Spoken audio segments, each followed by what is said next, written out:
बिस्मिल्लाहिर्रहमानिर्रहीम। अस्सलाम वालेकुम क्लास।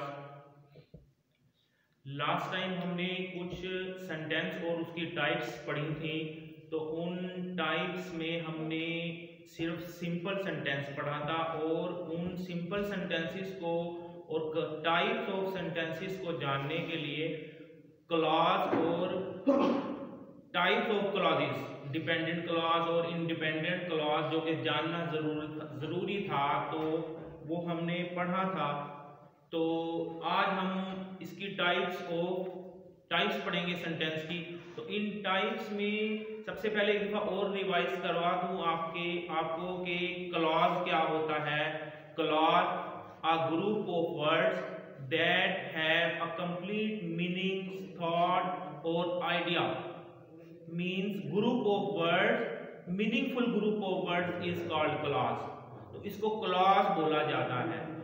अब डिपेंडेंट और इंडिपेंडेंट क्लॉज क्या होती है? डिपेंडेंट क्लॉज वो क्लॉज होती है जिसके मीनिंग को, मफहूम को समझने के लिए हमें इंडिपेंडेंट क्लॉज या another group of words require होता है, उसको हम डिपेंडेंट क्लॉज कहते हैं।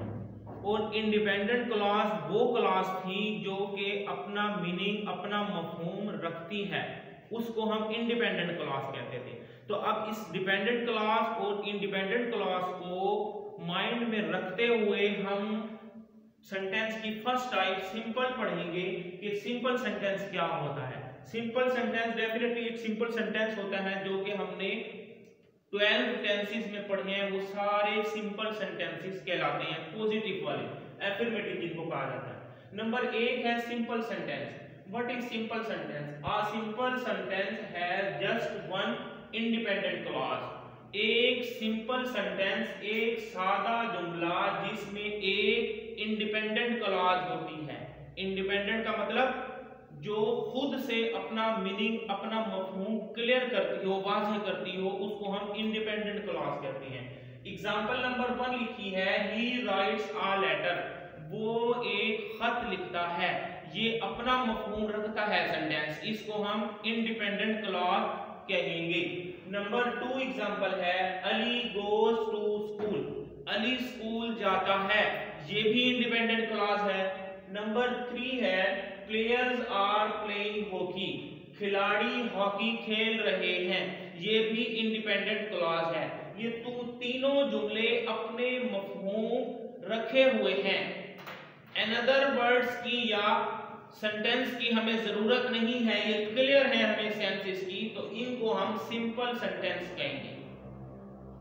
सिंपल सेंटेंस जो कि हम लास्ट टाइम भी पढ़ चुके थे, लेकिन टाइप्स ऑफ सेंटेंसेस में 4 टाइप्स हैं। इन चारों को क्लियर करने के लिए मैंने ये सिंपल सेंटेंस अगेन रिपीट कर दिए। नंबर 2, यहां से जो हमारा टॉपिक शुरू होता है आज, नंबर 2 है कंपाउंड सेंटेंस। कंपाउंड कहते हैं मुरक्कब को ज्वाइन करना, जो जोड़ का हो। A compound sentence has at least 2 independent clauses।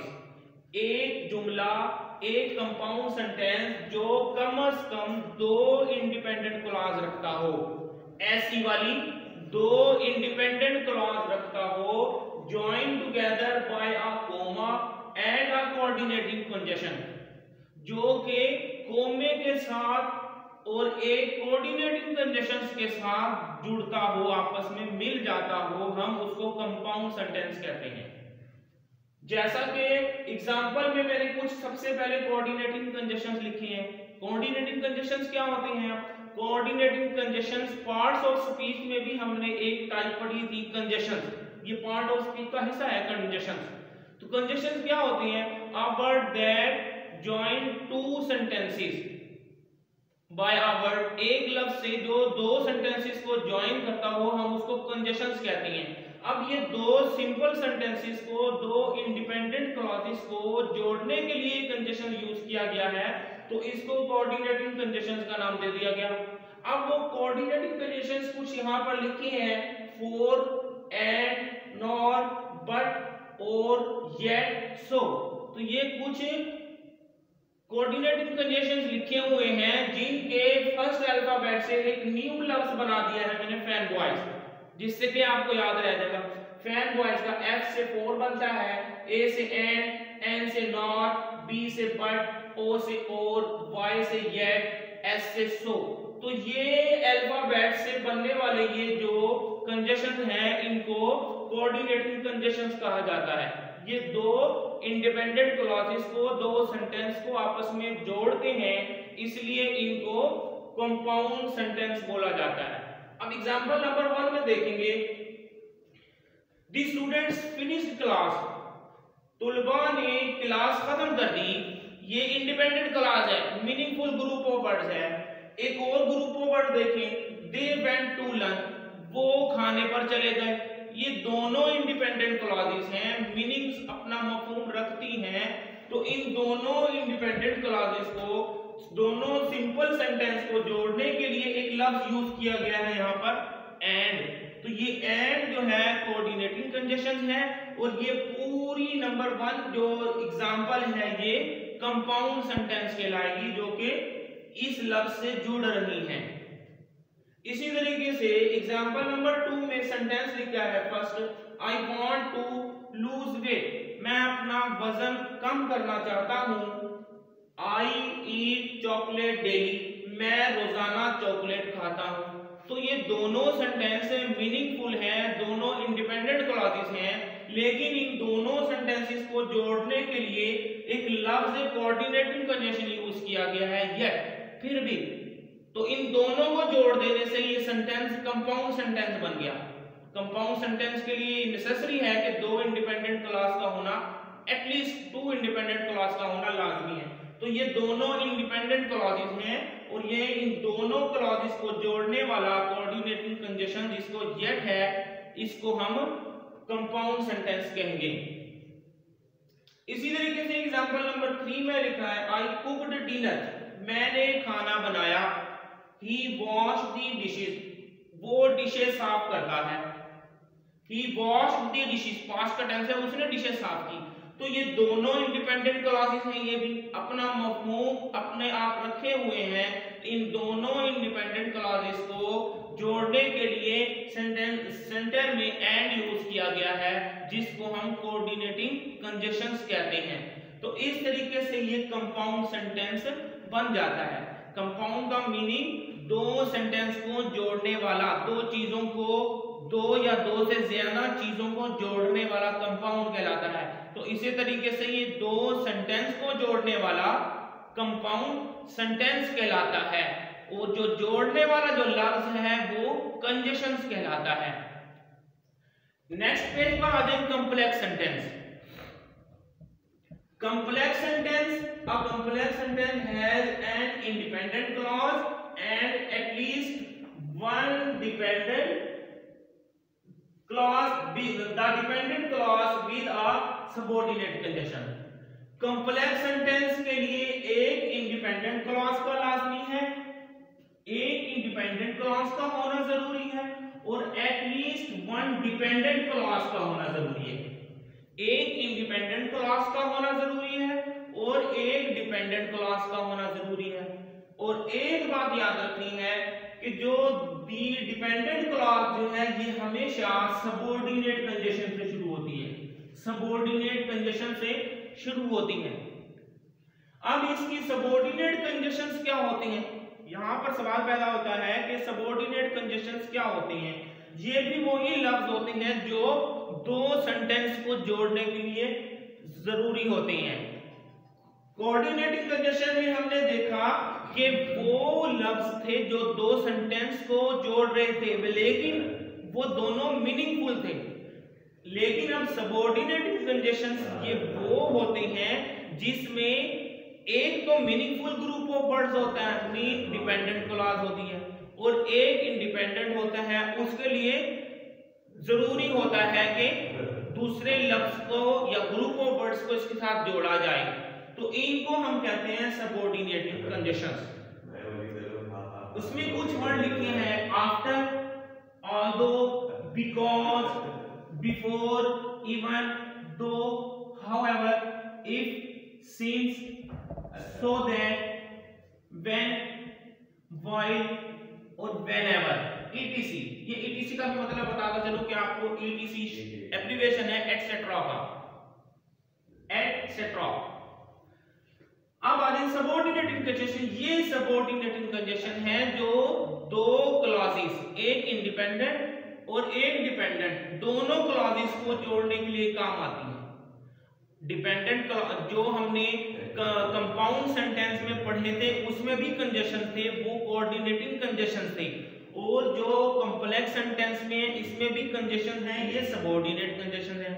अब जो कंपाउंड सेंटेंस में कंजेशन थे उसमें से कंजेशंस को निकाल दें हम, तो दो इंडिपेंडेंट क्लॉज हैं, अपने मीनिंग रखे हुए हैं, हमें क्लियर हो जाती है उसकी मीनिंग, उसकी सेंस। लेकिन अगर इन सेंटेंसेस में से अगर हम कंजेशन सबऑर्डिनेट कंजेशंस को निकाल दें तो एक सेंटेंस मीनिंगफुल होगा और एक सेंटेंस मीनिंगलेस होगा।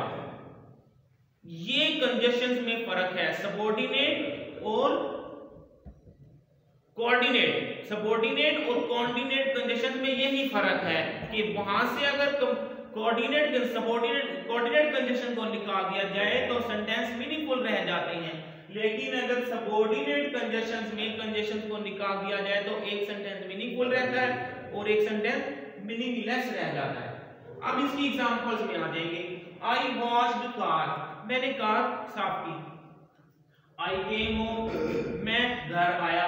तो अब ये दो सेंटेंसेस हैं, तो इसमें जो ये आफ्टर है ये दोनों सेंटेंसेस को जोड़ रहा है यहाँ पर और फर्दर उसके मीनिंग को क्लियर कर रहा है। तो इसमें ये जो आफ्टर अंडरलाइन किया हुआ है इसको हम सबऑर्डिनेट कंजंक्शंस कहेंगे। और जो इसमें ये आई वॉश्ड कार, मैंने साफ की, एक ये कॉम्प्लेक्स सेंटेंस की एग्जांपल है, एक इसमें इंडिपेंडेंट क्लॉज है। आई केम होम, ये भी एक डिपेंडेंट क्लॉज है। तो ये सबऑर्डिनेट कंजंक्शन जो होते हैं, ये सबऑर्डिनेट सेंटेंसेस जो होते हैं वो सबऑर्डिनेट कंजंक्शन से ही शुरू होते हैं। जैसे कि ये आफ्टर लिखा हुआ है, ये सबऑर्डिनेट कंजंक्शन है, और इसी आफ्टर से आगे फर्दर जितने ग्रुप ऑफ वर्ड्स हैं, आफ्टर, आई, केम, होम, ये सबऑर्डिनेट सेंटेंस कहलाएगा। एग्जांपल नंबर 2 में भी he went to see a doctor, वो डॉक्टर को मिलने गया, because he was sick, वो बीमार था। अब यहाँ पर भी because जो है इन दोनों सेंटेंस को जोड़ रहा है। ये he went to see a doctor, वो डॉक्टर को मिलने के लिए गया, ये डिपेंडेंट क्लॉज हो गई। because he was sick, क्योंकि वो बीमार था। अब ये because से शुरू होने वाला फर्दर सेंटेंस जो है ये सबऑर्डिनेट सेंटेंस कहलाएगा। एग्जाम्पल नंबर 3 में when the cake is brown, जब केक ब्राउन हो जाए, तो इसमें जो डिपेंडेंट क्लॉज है वो पहले लिख दी गई है। सबऑर्डिनेट कंजंक्शन से शुरू होने वाली जो डिपेंडेंट क्लॉज है वो पहले लिख दी गई है, लेकिन उसके लिए कोमा आना जरूरी है। जब डिपेंडेंट क्लॉज पहले लिख दी जाए तो उसमें जहां से नेक्स्ट सेंटेंस शुरू हो रहा होता है तो कोमा आ जाता है, फिर इसके बाद फर्दर सेंटेंस शुरू होता है, तो यहाँ पर कोमा लगाना जरूरी है। नेक्स्ट इसके बाद take it out the oven, तो इसको चूल्हे से उतार लिया जाए। तो इसी ये सेंटेंस की एग्जांपल है कॉम्प्लेक्स सेंटेंस है ये। अब सेंटेंस कॉम्प्लेक्स के बाद आ जाएंगे कंपाउंड कॉम्प्लेक्स सेंटेंसेस। कंपाउंड जैसे आपने पढ़े यहाँ पर कि कंपाउंड जो दो इंडिपेंडेंट क्लॉज को जोड़ते हैं, और कंपाउंड उसमें एक इंडिपेंडेंट होती है और एक डिपेंडेंट होती है। तो अब ये दोनों मिक्स सेंटेंसेस हैं। A compound complex sentence has at least 2 independent clauses.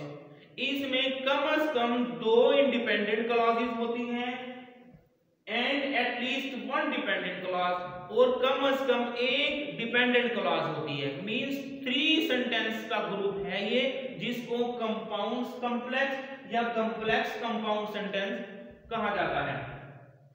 Example लिखिए सामने आपके, इट इज डार्क, अंधेरा छाया हुआ है, बट वी शैल ट्रेवल, लेकिन हम सफर करेंगे। इसमें ये दोनों सेंटेंसेस जो हैं इंडिपेंडेंट हैं। वी शैल ट्रेवल, हम सफर करेंगे, इंडिपेंडेंट क्लॉज है। इट इज डार्क, अंधेरा छाया हुआ है, ये भी इंडिपेंडेंट क्लॉज है।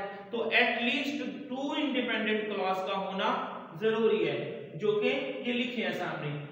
दो इट इज डिफिकल्ट, अगरचे के बहुत मुश्किल है, तो ये डिपेंडेंट क्लॉज है जो कि डिपेंड करती है इन दोनों सेंटेंसेस की तरह, जिसको हम कंपाउंड कॉम्प्लेक्स या कॉम्प्लेक्स कंपाउंड सेंटेंस कहेंगे।